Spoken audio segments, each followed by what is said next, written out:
65세 이상 고령자가 전체 교인의 절반 이상을 차지하는 교회가 40%에 육박한다는 조사 결과가 나왔습니다.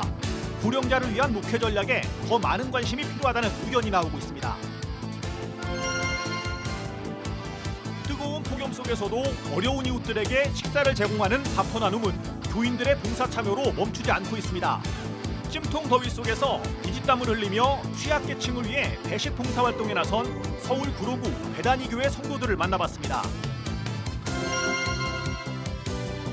서울 신길교회가 청소년을 대상으로 해마다 열고 있는 전국 청소년 성령 컨퍼런스가 올해도 1000여 명의 청소년들이 참여한 가운데 진행됐습니다. 2박 3일간 말씀과 기도, 찬양으로 뜨거운 은혜의 시간을 가진 현장을 취재했습니다. 이번 주 미션 리포트에선 최근 독립유공자 자녀 공직 할당제에 대한 대규모 반대 시위가 벌어진 방글라데시 소식을 살펴봅니다. 여러분 안녕하십니까? CBS 뉴스입니다. 국내 65세 이상 노인 인구가 1000만 명을 넘어섰습니다. 사회가 고령화되면서 교회에서도 나이가 많은 교인들의 비중이 증가하고 있습니다. 고령 교인들을 위한 목회가 필요하다는 목소리가 높은데요. 고령 친화적 교회로 변화해야 한다는 지적입니다. 천수연 기자입니다. 65세가 넘는 고령자가 교회 교인의 절반 이상을 차지하는 교회가 40%에 육박하는 것으로 나타났습니다. 미래목회와 말씀연구원, 중견 목회자 그룹인 아드폰테스가 목회데이터 연구소와 함께 노인 목회의 방향을 모색하기 위해 진행한 실태조사 결과인데요. 전국의 목회자 500명을 대상으로 시무교회의 65세 이상 고령자의 비율을 물었는데 50%가 넘는다고 응답한 교회가 37.5%에 달했습니다. 고령자 20% 미만인 교회는 26%에 불과했습니다. 사회적으로 65세 이상 고령자의 비율이 20%를 넘어서면 초고령 사회로 구분되는데 이 기준에 따르면 한국 교회의 3분의 2 이상이 초고령 교회인 셈입니다. 늘어나는 고령 인구에 비해서 이들을 위한 교회의 관심과 활동은 아직 충분하지 않아 보입니다. 최근 1년 노년의 주제로 설교나 교육을 한 목회자는 60%에도 미치지 못했고 고령자를 위한 교회 출석 서비스를 제공하는 경우도 절반이 되지 못했습니다. 가장 많은 활동은 교육 여가 프로그램, 이어 예배와 봉사활동, 성경 공부, 찬양 집회 순이었습니다. 노년 목회의 대상자인 65세 이상 교인들의 생각도 들어봤습니다. 45개 교회 65세 이상 교인 1,500명에게 교회 사역이나 활동에 몇 세까지 참여할 수 있는지 물었더니 70세 미만이라는 응답은 8.6%에 그쳤습니다. 반면 80세 이상도 가능하다는 응답이 38.2%로 가장 많았습니다. 이미 직분을 은퇴한 71세 이상 교인들의 10명 가운데 4명은 은퇴는 했지만 교회의 정책 결정에 참여하기를 원했습니다. 또 스스로 교회 일을 할 수 있는 신체적, 정신적 능력이 된다고 판단했습니다. 특히 나는 건강이 허락되는 한 교회에서 주어진 사역을 적극적으로 하고 싶다가 52.8%입니다. 만 70세 이상의 절반 되는 분들이 교회 사역을 하고 싶다는 거죠. 이들이 교회에 바라는 것은 무엇일까? 54.3%가 같은 나이대의 교인들과 교제하고 소그룹 활동을 하기를 원했습니다. 40.8%는 목회자의 관심과 연락을, 25.7%는 여가 시간 활용을 위한 프로그램을 교회에서 제공해 주기를 바랐습니다. 이번 설문조사를 바탕으로 배재대학교 손희성 교수는 우리 사회의 고령화보다 교회의 고령화가 더 빠르게 진행되고 있다면서 한국 교회가 고령 친화적으로 변해야 한다고 강조했습니다. 고령 친화 교회라는 것은 아무리 나이가 들더라도, 즉 연령과 상관없이 누구든 소외되거나 배제됨이 없이 시니어들이 자신의 역량을 최대한 발휘하여 남은 삶을 활력과 소명으로 살아갈 수 있는 여건과 지원 체계를 갖춘 교회를 말한다. 손 교수는 과거와 달리 오늘날 노인 세대는 활동적이고 헌신적인 적극성을 보이고 있다면서 이들의 신체 활동을 위한 장소와 프로그램, 소그룹을 통한 사회적 고립 해소, 영적 성장 등을 교회가 지원해야 한다고 제안했습니다. CBS 뉴스 천수연입니다. 연일 계속되는 폭염 속에 우리 사회 취약계층은 더욱 힘든 시간을 보내고 있는데요. 어려운 이웃들에게 식사를 제공하는 밥퍼 나눔은 교인들의 꾸준한 봉사 참여로 한여름에도 멈추지 않고 있습니다. 찜통 더위 속에서 비짓땀을 흘리며 취약계층을 위해 배식 봉사 활동에 나선 서울 구로구 배다니교회 성도들을 만나봤습니다. 송주열 기자입니다. 하늘을 찌르는 고층 건물 아래 다닥다닥 붙어있는 쪽방촌 모습이 우리 사회 어두운 단면을 보여주는 듯합니다. 지난 36년 동안 소외 이웃들의 지친 몸과 마음을 따뜻한 밥으로 채워준 밥퍼 나눔은 오늘도 계속됐습니다.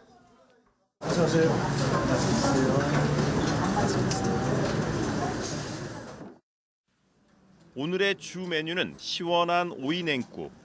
쪽방촌 주민들은 새콤한 오이냉국으로 잠시나마 더위를 잊습니다. 이마에 구슬땀을 흘리며 배식 봉사활동에 나선 이들은 서울 구로구 배다니교회 교인들입니다. 작은 자 안에 주님이 계신다는 마음으로 이렇게 봉사하고 있습니다. 힘든 것보다는 서로 일하면서 보람된 일이 더 많고 저희가 먼저 은혜 받고 시작하고 있습니다. 배다니교회 밥퍼 봉사팀은 올해 초부터 교회 남선교회와 여선교회에서 자원봉사자를 모집해 매달 한 차례씩 밥퍼 봉사활동을 펼치고 있습니다. 연일 계속되는 폭염도 소외 이웃들을 향한 섬김을 막지 못했습니다.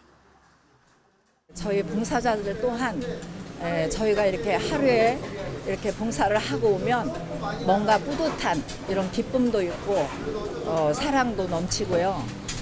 또 특히 이렇게 8월 달에는 저희가 이제 한번 이렇게 휴무를 좀 하고 싶어도 이렇게 팀원들 전체가 아니라고 우리가 한 달에 매월 해야 된다고 더워도 봉사를 해야 되겠다고 해서 8월 달 더운데도 왔습니다.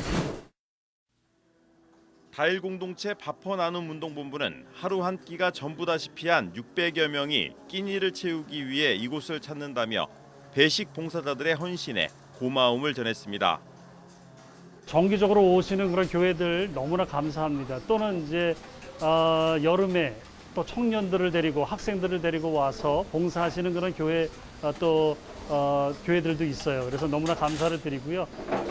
남들은 정말 이렇게 휴가다 그래서 국내외로 여러 곳으로 가는데 오히려 이곳에 와서 이렇게 땀 흘려 수고하시는 분들에게 너무나 감사를 드릴 뿐입니다. 서울 동대문구 밥퍼 나눔 운동본부 무료 배식 봉사 활동을 위해 하루 필요한 봉사자는 20여 명. 여름 휴가철에도 무료 배식 봉사를 빼놓지 않은 배다니교회 교인들의 섬김이 진정한 이웃사랑의 의미를 되새겨줍니다. CBS 뉴스 송주열입니다. 여름방학을 맞아 교회학교 어린이와 청소년을 위한 행사가 전국에서 다채롭게 펼쳐지고 있는데요. 서울 신길교회가 청소년을 대상으로 해마다 열고 있는 전국 청소년 성령 컨퍼런스에는 전국 여러 교회에서 1000여 명의 청소년들이 참여해 2박 3일간 말씀과 기도, 찬양으로 뜨거운 은혜의 시간을 가졌습니다. 한혜인 기자가 전합니다. 청소년들의 찬양 열기가 예배당을 가득 채웁니다. 서울 신길교회가 주최한 2024년 전국 청소년 성령 컨퍼런스가 2박 3일 일정으로 진행됐습니다. 초교파로 진행된 이번 집회에는 1000여 명의 청소년들이 함께했습니다. 올해 주제는 새 영과 새 마음으로로 정해졌습니다. 신길교회 이기용 목사는 집회에 참석한 청소년들이 30년 후 한국교회의 모습을 대변할 것이라며 다음 세대가 살아야 한국교회가 살아난다고 강조했습니다. 이어 뜨겁게 하나님을 찾고 열정적으로 기도하며 살아계신 하나님을 만나는 청소년들이 되길 바란다고 말했습니다. 신앙의 계승 세대를 반드시 준비시키고 떠나가야 된다. 그래서 어떤 사역보다도 우리 사역의 한국교회 우선 사역은 이 다음 세대를 살리고 신앙의 스피릿을 이어주는 것이다 생각하기 때문에 청소년들은 하나님과 멀어졌던 모습을 회개하고 다시 관계를 회복해 하나님의 사람으로 살아갈 것을 다짐했습니다. 제 삶 속에서 버려야 할 마음들을 다시 찾아보고 또 제 마음들이 어땠는지 돌아보면서 하나님의 사람으로서 잘 살아가야겠다는 결단을 하게 되는 시간이었습니다. 비록 내가 삶 속에서도 무너지고 넘어질 수도 있지만 그래도 점점 더 은혜를 많이 받으면 믿음이 더 강해짐으로 다시 일어설 수 있는 기회가 더 많아진다는 말씀이 제게 더 와닿아서 참가자들은 꿈과 비전, 신앙 등 다양한 기도 제목을 두고 뜨겁게 기도했습니다.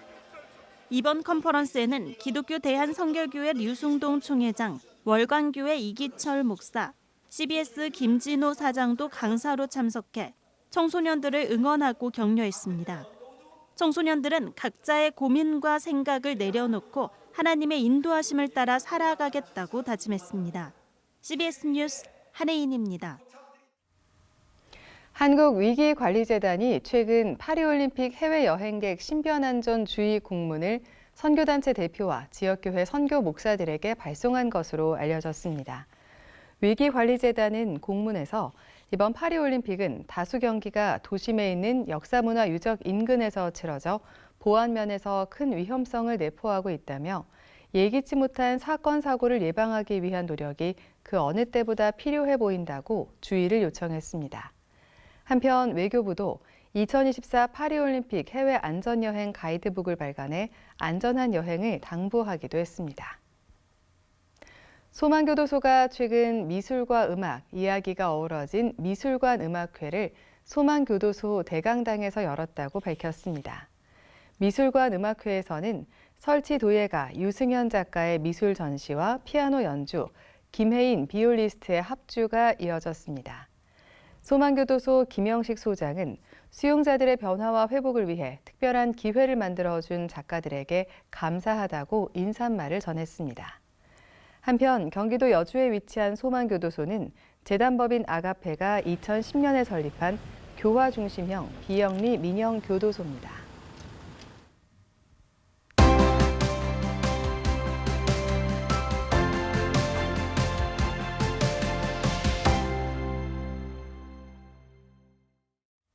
전 세계 선교지 소식을 전하는 미션 리포트. 오늘은 최근 대규모 시위가 벌어진 방글라데시의 소식을 살펴봅니다. 정부가 독립유공자 자녀들의 공직 할당제를 추진하자 학생들이 반발하며 시위에 나선 건데요. 정부의 강경 진압으로 200여 명이 사망하고 9천 명 이상이 체포된 것으로 나타나고 있습니다. 대법원 중재 이후 시위가 잠정 중단됐지만 일부 재개되고 있어 관심과 기도가 필요합니다. 안전상의 이유로 가명을 사용한 위로하라 선교사가 현지 소식을 전해드립니다. 방글라데시에서는 최근 큰 시위와 이로 인한 막대한 피해가 있었습니다. 독립전쟁 유공자 후손들을 위한 공무원 채용 할당제 문제가 그 중요 원인이라고 할 수 있는데 이것은 2018년부터 표출되기 시작한 것입니다. 2018년 당시 독립유공자의 후손들은 전체 공무원 채용에서 30%의 할당을 받는 법의 혜택을 누리고 있었습니다. 그리고 그 외의 할당 제도 때문에 일반인들은 전체 공무원 일자리 중 44%밖에 할당을 받지 못하고 있었습니다.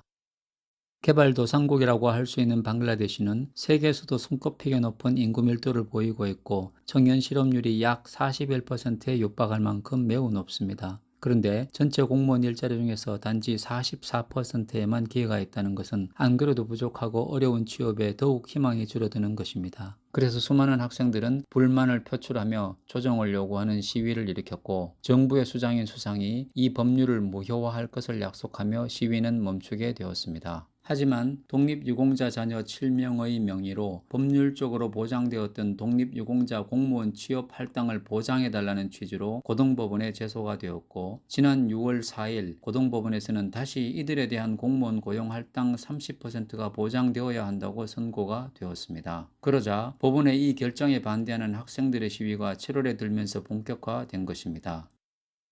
이 시위 과정에서 직간접에 수많은 피해자가 있었는데요. 정부의 발표로는 부상자가 약 6,700명이고 147명의 사망자가 발생했다고 합니다. 시위가 격해지고 엄청난 피해가 발생하면서 대법원이 독립유공자 가족에 대한 공무원 채용 할당률을 5%로 하기로 발표하고 군인들이 전국에 전개되면서 시위는 점차 줄어들어 어느 정도 안정을 찾아가고 있습니다. 완전히 막혀있던 인터넷망도 다소 회복되었고 강도 높게 진행되던 통행 제한도 많이 완화되고 있습니다. 하지만 시위 주동자 체포가 강하게 진행되고 있고 피해자 보상 등의 문제도 남아있어서 아직 수도권을 중심으로 산발적 시위가 발생되고 있고 여전히 긴장이 남아 있습니다. 학생들은 수상의 대국민 사과와 4명의 장관, 시위의 중심이 되었던 3개 대학의 최고 지도자들, 사망 사고가 있었던 관할 경찰 고위직의 사퇴를 요구하였습니다. 그리고 사망 사고와 직접 연관된 경찰과 집권당의 학생, 청년, 운동원들에 대한 법적 처벌을 할 것, 학내에서 정당 정치 활동과 테러 단체의 활동을 금지해 줄 것과 피해 가족들에게 피해 보상을 해줄 것을 요구하는 등 총 9가지의 요구사항을 내걸고 간헐적, 국지적으로 시위를 시도하고 있습니다.